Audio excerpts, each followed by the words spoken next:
Amen. So let me tell you what today is not, first and foremost.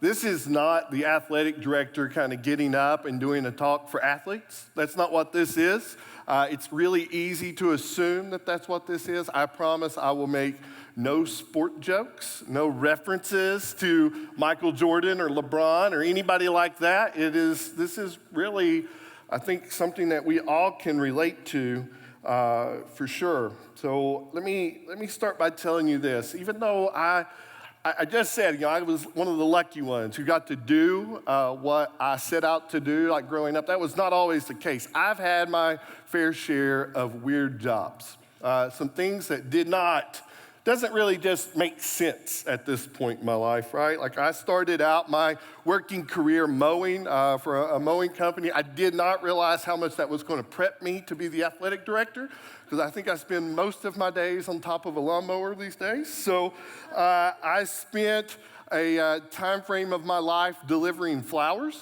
I actually tried to convince my boss to let me do hugograms, which would be awesome. Can you imagine like somebody knocking on your door and my 6'3" frame comes to give you a hug? It seems like a good business model, right? You make a lot of money right there. But probably the strangest job that I have ever had was I was a tanning bed operator. Yeah, I was. I did that for a while, and there was a couple of reasons because that I did this. First and foremost, I did it for the reason that most 20 to 20-year-old men choose to do anything. I thought it would be a good way to pick up girls. I really did. I thought, man, this is like every girl's dream of meeting the love of their life as a man sets the timer for their tanning bed, right? It only made sense to me. I did not realize that the average age of a tanning bed goer was not 18 to 25-year-olds. Right? That is not the frame of the people who are coming into the room. I also didn't realize how gross tanning beds were, so it didn't last very long. But there was one thing I figured out working in a tanning bed. And really in most jobs, this is the case. There's a shorthand, right? There were a lot of things that I didn't know about tanning. I still don't know about tanning beds, if I'm being frank about it. And no, that's a shocker. I do not frequent the tanning bed. I didn't know about bronzers or accelerators, right? That's something I had to learn. I didn't understand the difference between UVA light and UVB light.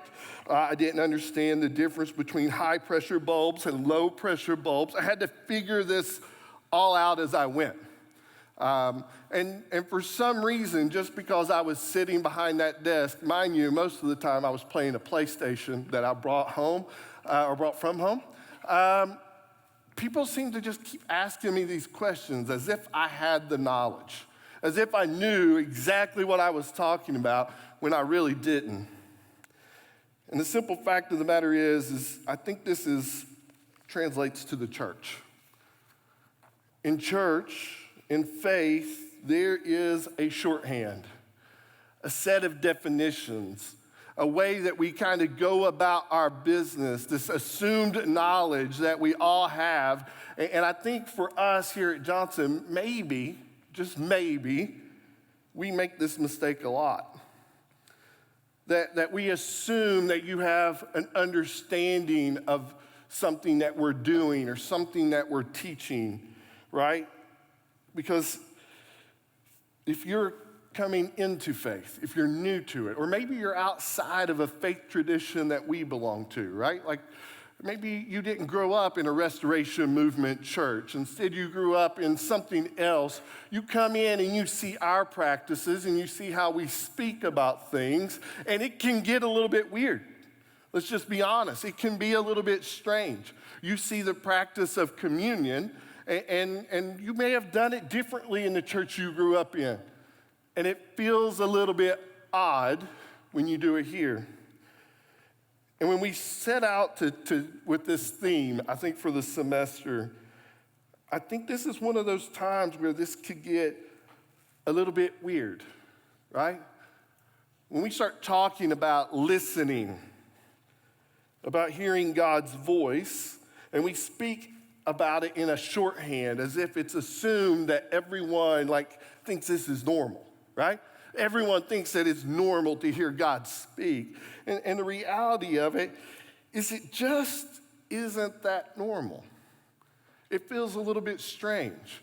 And if you're somebody here who's grown up outside of this faith, outside of a tradition, or maybe you didn't hear people talking in this way, this could be a struggle for you throughout the semester.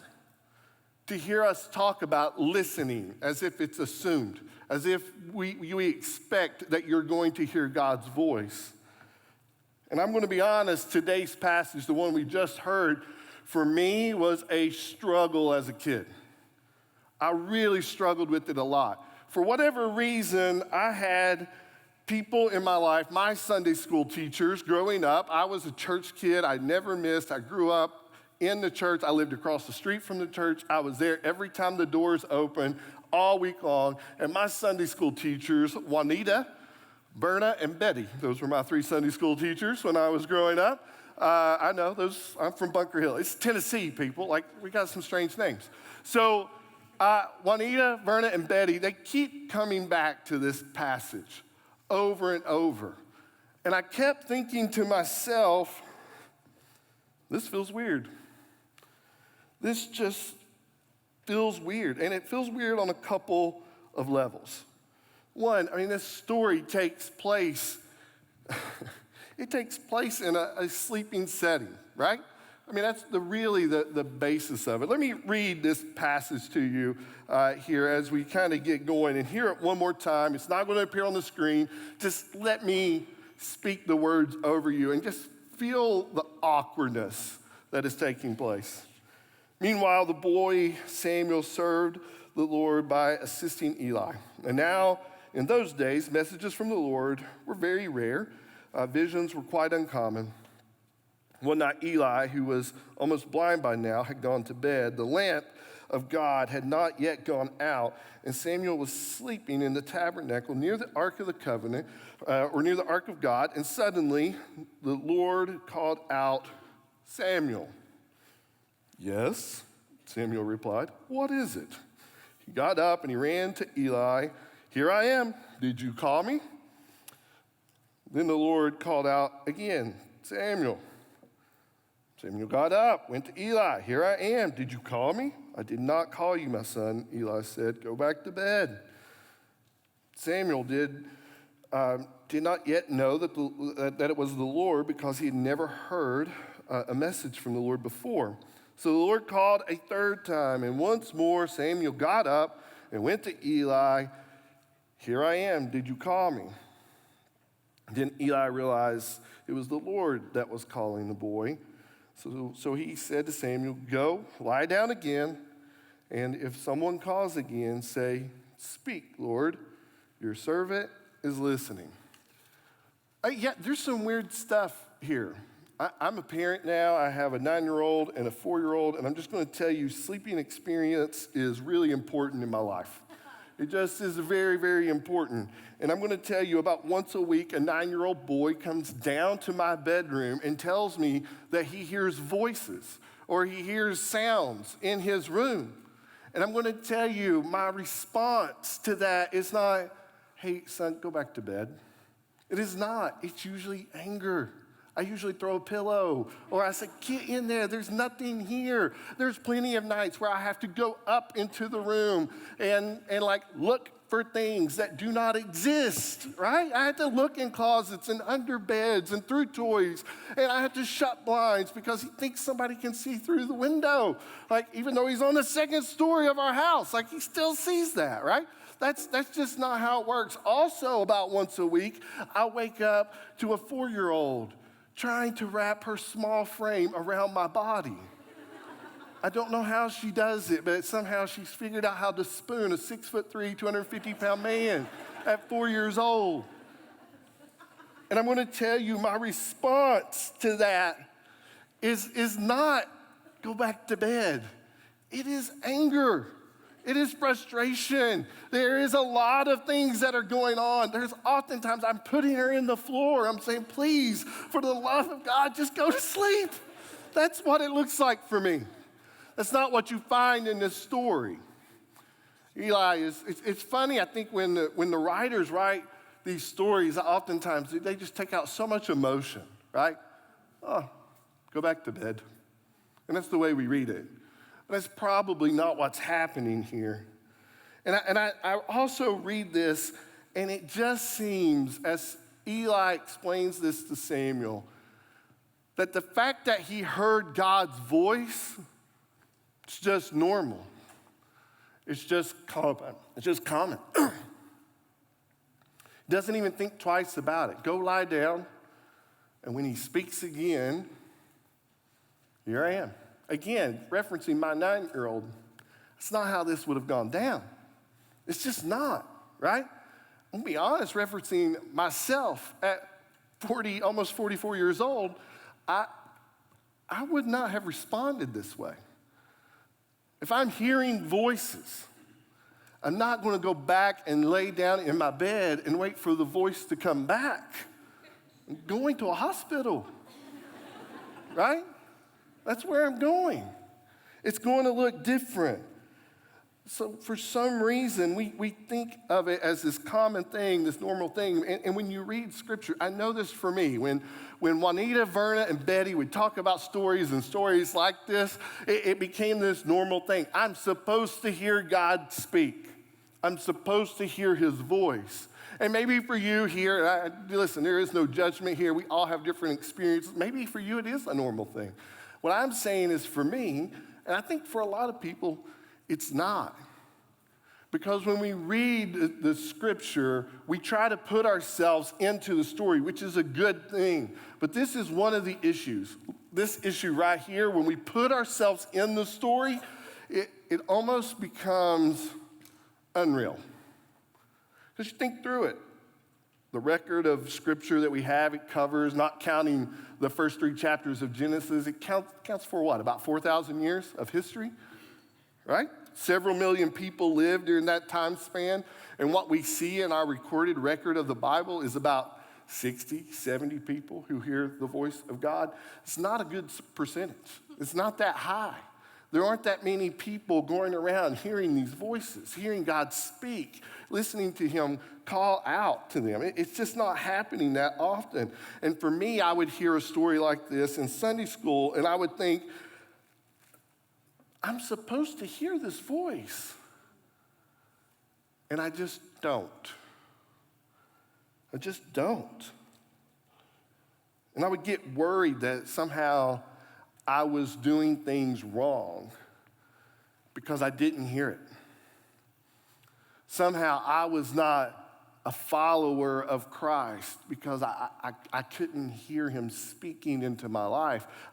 Somehow I kept going back and saying, if I just listened a little bit more, if I listened a little bit better, maybe if I maneuvered my life in this way, or I switched my posture in some way, maybe then I would hear. But I'm just going to tell you, this is my confession. No voice has ever come. It just hasn't.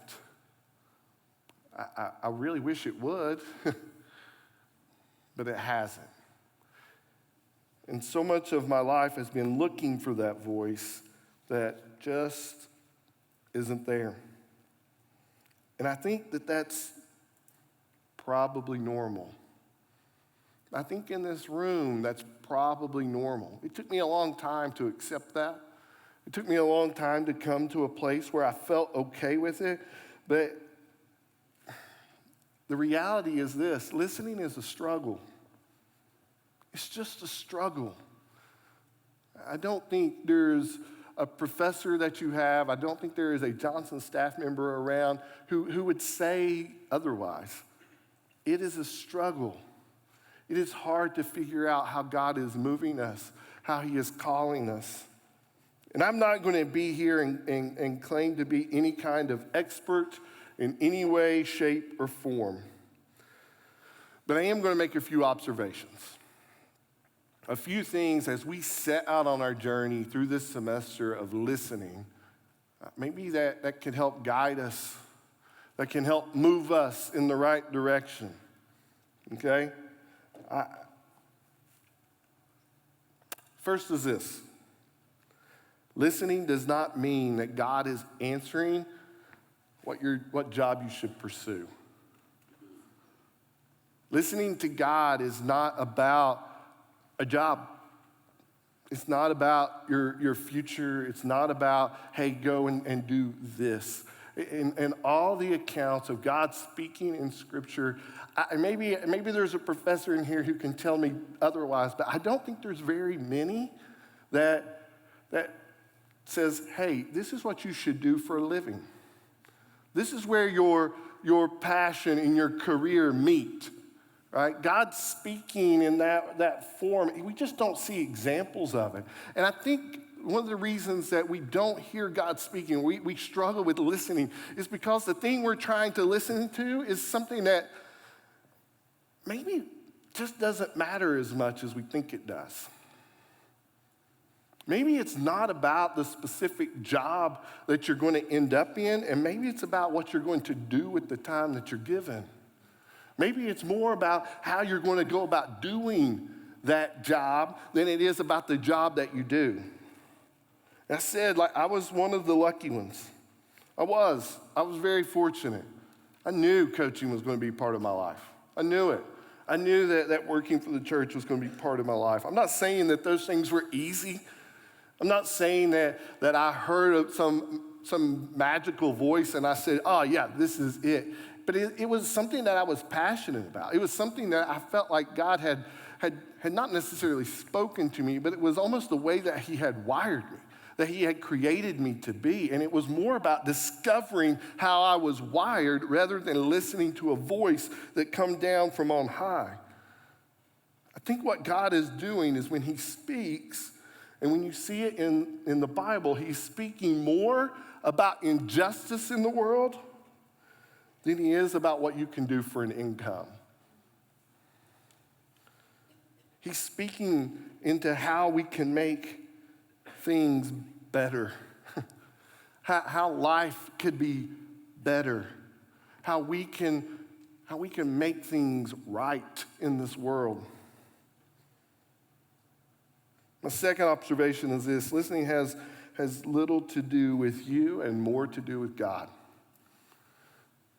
It has little to do with you and way more to do with God. Samuel wasn't seeking out God's voice. Not in this passage. He wasn't looking for it. Samuel was just a boy, it says. Yeah, there's some debate about what age that is. He could have been 9. He could have been a teenager. We don't know. But either way, he's a boy, and he's asleep. You know what he was looking for? Sleep. That was it. Sleep. And God showed up. He just showed up. I think for a lot of us here, here we are. We have pursued a Christian education. It's a beautiful thing. It's a great thing. But a lot of us are pursuing that, hoping that we're going to get this revelation. That all of a sudden we are going to hear God and his moving in our lives because we are here in this Christian environment. And I'm going to say to you, I don't know that it works out like that. I don't know that that's the way it goes down. Maybe for some of us it does. I think for me, I struggle hearing God because I was always trying to figure out what is the next big thing I could do for God. As a church kid, that's what I was looking for, right? Like I'm supposed to do these big things. I'm supposed to do these grand things. I should be the guy up on stage. I should be the one who goes after this. I should be the one who creates this mission organization or does whatever. But it was always grand. It was always big, and it always was full of the word I. I should do this. And the reality, I think, is when God speaks, what he's doing most often is just showing up. It's not about what you want. It's not about what you desire, but instead how he is moving into this world. Lastly, and I think these are related, I think listening to God does not always include some grand experience. It doesn't always include some grand moment. This story is a common story. It's normal. It's scary, but it's simple, right? It's just simple. A boy sleeping, and he hears some kind of voice. I think it's funny how God shows up in simplicity. How he shows up when we're just doing normal, common, everyday things. There's a passage in John 14 that for me has also been very scary and life-changing in a lot of ways. It's one I really wish I could pull out of Scripture and just get rid of. John 14, verse 12, it says this. Jesus is speaking to the apostles. Tell you the truth, anyone who believes in me will do the same works I have done, and even greater works. Tell you the truth, anyone who believes in me will do the same works I have done, and even greater works. I'm not sure about you, but when I look back on my 44 years of life, I don't see the grandness of Jesus in it. The things that I have done, anyway, I just don't see that. When you compare walking on water to coaching a basketball team at Johnson University, they just don't seem equal, right? When you talk about healing the blind, and you talk about my life with a 9 and a 5-year-old, they just don't seem on the same plane. They don't. I've struggled with this for years. I hear that passage and I think to myself, I don't measure up to that. And the bigger problem with that is not necessarily that I look at myself and don't measure up, is that I look at other people and think that they do.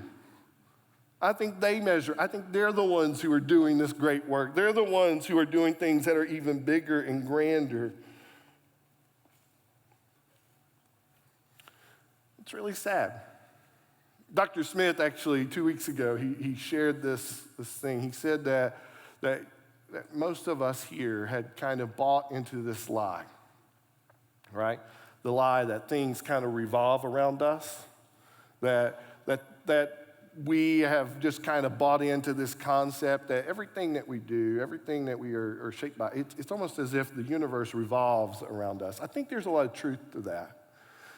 But I think there is a second lie that is just as big, that is also somehow coexisting with this first one. And that lie is the lie that you do not measure up. And I think many of us in this room suffer from this one. That we don't measure up in some way, shape, or form.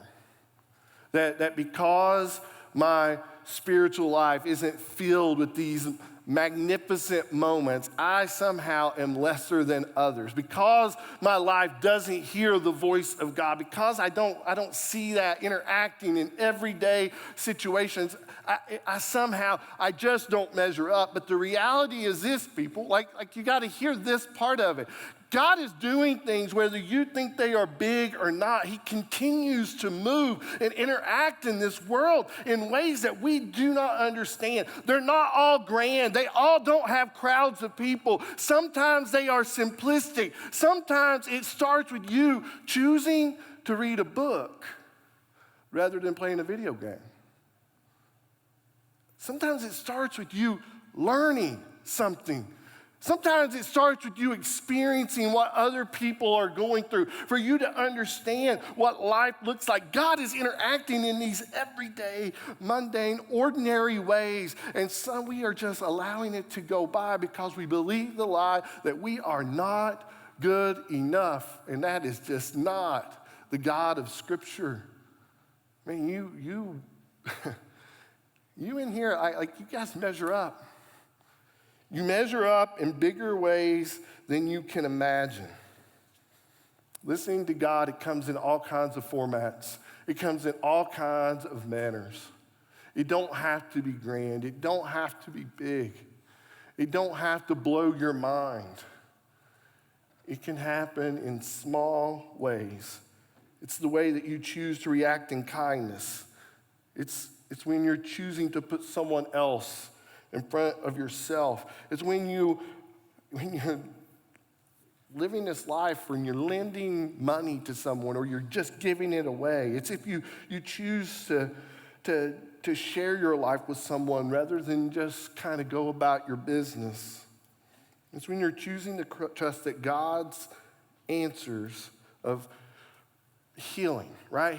Your answers to prayer, maybe they come in the format of a healthcare professional who was given this amazing knowledge for a reason. It doesn't have to be amazing. It doesn't have to be miraculous. We just have to be willing to hear it and accept that God is moving. He's moving. He's just moving. Pray with me. God, I recognize that in this room, there is a lot of doubt. There's a lot of doubt on whether or not you speak. There's a lot of doubt on maybe even whether or not you exist. There's just doubt. And I stand in front of everyone here and say, I am a doubter. I struggle with it. I struggle with not hearing your voice. So I ask you to give me the ears to hear in the ways that you are speaking in ordinary, everyday life. Don't let me get lost in wanting something grand, in wanting something spectacular, in wanting to seek my own fame, but instead allow me to just stop and hear your voice in the simplicity of who you are. God, I hope that the ears in this room hear one thing. You are good enough. Good enough for you. Yeah, we're not perfect. Man, we are so broken.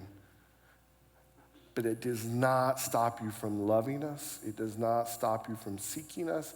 It does not stop you from speaking to us. So may we understand that we are loved. And because we are loved, may we listen.